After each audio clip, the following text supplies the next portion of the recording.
O prazo para pleitear a restituição de tributo pago indevidamente, conforme vimos no fim do bloco anterior, é de 5 anos, contados em regra da extinção do crédito tributário.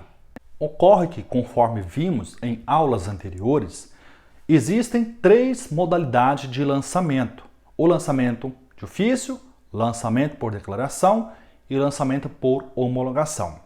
Na tela, note que no lançamento de ofício e no lançamento por declaração, o pagamento extingue imediatamente o crédito tributário.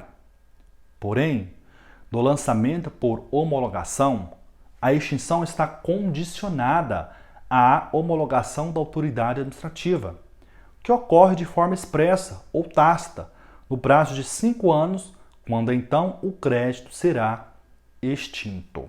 Notem que no lançamento por homologação, a extinção do crédito tributário ocorre com a homologação expressa ou tácita da autoridade administrativa. E notem que o termo inicial para a ação de repetição do indébito tributário é a data da extinção do crédito tributário. E percebam, o prazo para pleitear a restituição é de 5 anos, contado de quando? Da extinção do crédito tributário. O tributo sujeito a lançamento por homologação não é extinto com o pagamento antecipado, e sim com a homologação da autoridade administrativa. E conforme vocês sabem, essa homologação pode ser tácita ou expressa. Na maioria esmagadora das vezes, essa homologação ocorre tacitamente. Notem que, na prática, o contribuinte teria 5 anos para que o tributo fosse definitivamente extinto e, a partir da extinção, uma homologação tácita ou expressa da autoridade administrativa, teria ainda 5 anos para pleitear a restituição de tributo indevidamente pago. É a famosa tese dos 5 mais 5. O contribuinte teria 10 anos para pleitear a restituição dos tributos sujeitos a lançamento por homologação. Na tela. Desse modo, como o prazo para pedir a restituição de tributo pago indevidamente é de 5 anos, contados da extinção, e como o prazo para que a autoridade homologue o pagamento é também de 5 anos, hipótese em que só então o crédito tributário será considerado extinto, na prática, o contribuinte acabava tendo 10 anos para pleitear a restituição. Ou seja, 5 anos para homologação e 5 anos para pedir a restituição. Exemplo: ICMS referente à competência 3 de 98, pago no dia 10 de abril de 98. O prazo para homologar é de 5 anos e se encerra em 10 de abril de 2003. Em 10 de abril de 2003, se a autoridade não homologar expressamente, considera-se tacitamente homologado e o crédito tributário será extinto nessa data. O contribuinte teria, a partir de 10 de abril de 2003, 5 anos para pleitear a restituição, vale dizer, até 10 de abril de 2008. Então percebam, senhores, a homologação deve ocorrer dentro do prazo de 5 anos. A partir da homologação tácita ou expressa, considera-se que o tributo foi extinto.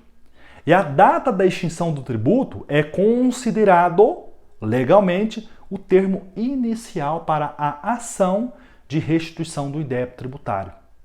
Então notaram por que o contribuinte teria 10 anos para pleitear a restituição dos tributos sujeitos a lançamento por homologação? Ocorre que a Lei Complementar 118 de 2005, no artigo 3º, estabeleceu a seguinte regra: para fins de interpretação do inciso 1 do artigo 168 do Código Tributário Nacional, a extinção do crédito tributário ocorre no caso de tributo sujeito a lançamento por homologação, no momento do pagamento antecipado de que trata o parágrafo 1º do artigo 150 da referida lei. Interpretando a Lei Complementar 118 de 2005. Primeiro detalhe, ela se autodenominou, nesse particular, de lei meramente interpretativa. E qual foi o objetivo? Admitir a sua retroatividade. Segundo, para fins de ação de repetição de indébito, nos tributos sujeitos a lançamento por homologação, considera-se extinto na data do pagamento e não da homologação. E perceba, somente para fins da ação de repetição do indébito tributário. Para os outros fins, continua o mesmo raciocínio do Código Tributário Nacional. Na tela. O artigo 4º da Lei Complementar 118 de 2005 determinou que o artigo 3º produziria efeitos retroativos. O raciocínio do legislador era de que a norma era meramente interpretativa. Contudo, a jurisprudência do STF e do STJ já se encontrava pacífica, no sentido de que o citado artigo 3º produz efeitos prospectivos.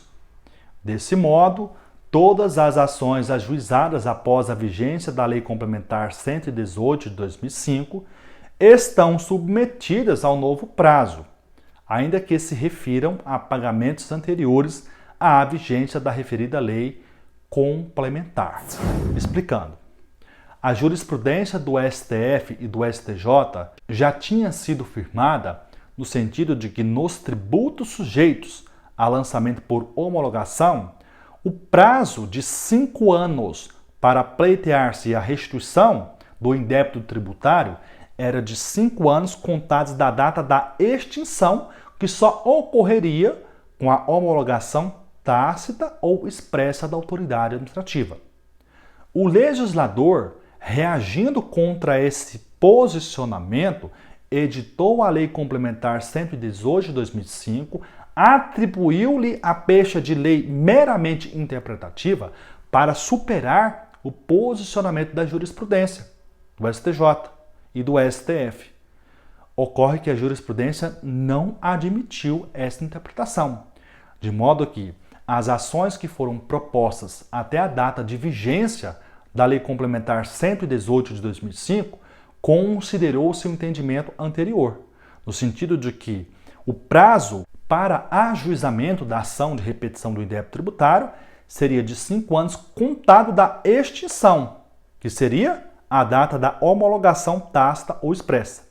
Somente a partir da vigência dessa lei, complementar 118 de 2005, que se admitiu que o prazo de 5 anos teria início com a data do pagamento do tributo e não a data da homologação. Sintetizando. Termo inicial para ajuizamento da ação de repetição do indébito tributário. Regra geral, data da extinção do tributo. Nos tributos sujeitos a lançamento de ofício e por declaração, não há polêmica na doutrina e nem na jurisprudência. Nos tributos sujeitos a lançamento por homologação, até o advento da Lei Complementar 118 de 2005, o posicionamento da jurisprudência do STJ era no sentido de que esse prazo de 5 anos só teria início a partir da homologação do pagamento. E o prazo que a autoridade administrativa tinha para homologar o pagamento era de até 5 anos.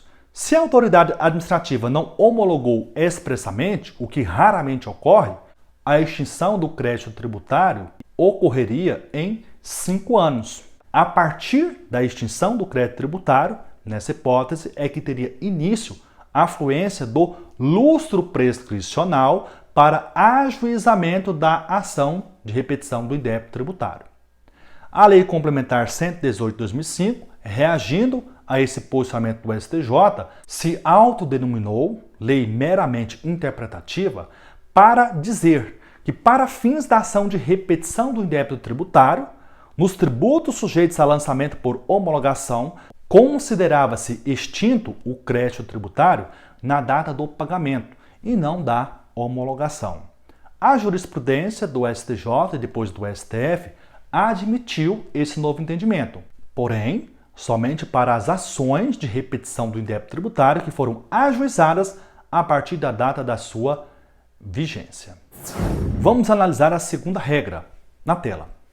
O direito de pleitear a restituição extingue-se com o decurso do prazo de 5 anos contados, na hipótese do inciso 3 do artigo 165, da data em que se tornar definitiva a decisão administrativa ou passar em julgado a decisão judicial que tenha reformado, anulado, revogado ou rescindido a decisão condenatória. Exemplo: Fabrício impugna administrativamente lançamento de ofício de ICMS. A decisão administrativa em primeira instância não acolhe as razões. Fabrício paga o tributo e ingressa com recurso para a segunda instância administrativa. O recurso é provido e a decisão se torna irreformável do âmbito administrativo. A partir dessa data, Fabrício terá 5 anos para ingressar com a ação de repetição do indébito tributário. Exemplo 2. Suzana ingressa com ação anulatória contra lançamento de ofício de IPI. A sentença julga improcedente o pedido.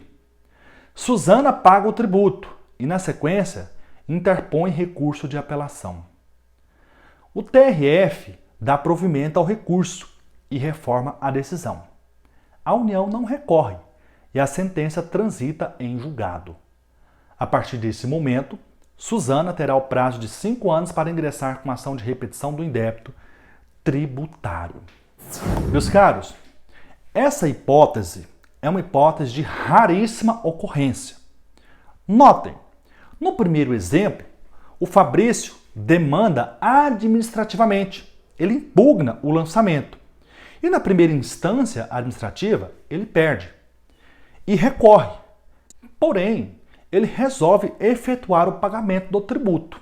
Notem que nessa hipótese, conforme estudamos, a exigibilidade do crédito tributário estaria suspensa. O debate na via administrativa sobre a procedência ou a improcedência do crédito tributário suspende por si só a exigibilidade do crédito. Raramente o contribuinte vai efetuar o pagamento quando ainda está discutindo o crédito tributário. E percebam que na segunda hipótese, Suzana perde na primeira instância e efetua o pagamento. Na prática, essa conduta também é de raríssima ocorrência, pelo simples fato de o Código Tributário Nacional facultar ao sujeito passivo o depósito do montante integral, que vai suspender a exigibilidade do crédito tributário. Então percebam, em vez do contribuinte efetuar o pagamento e extinguir o crédito, ele pode efetuar o depósito do montante integral, suspender a exigibilidade e continuar discutindo. Lá na frente, se se sagrar vencedor, não há necessidade de ingressar com ação de repetição do indébito. Vai fazer o levantamento do depósito. Percebam? Mas está previsto no Código Tributário e você precisa conhecer essa hipótese. Sintetizando na tela, as duas hipóteses são de difícil verificação. Por quê?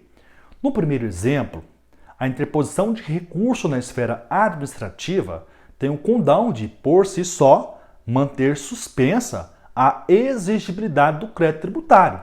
É o que está previsto no artigo 151, inciso 3.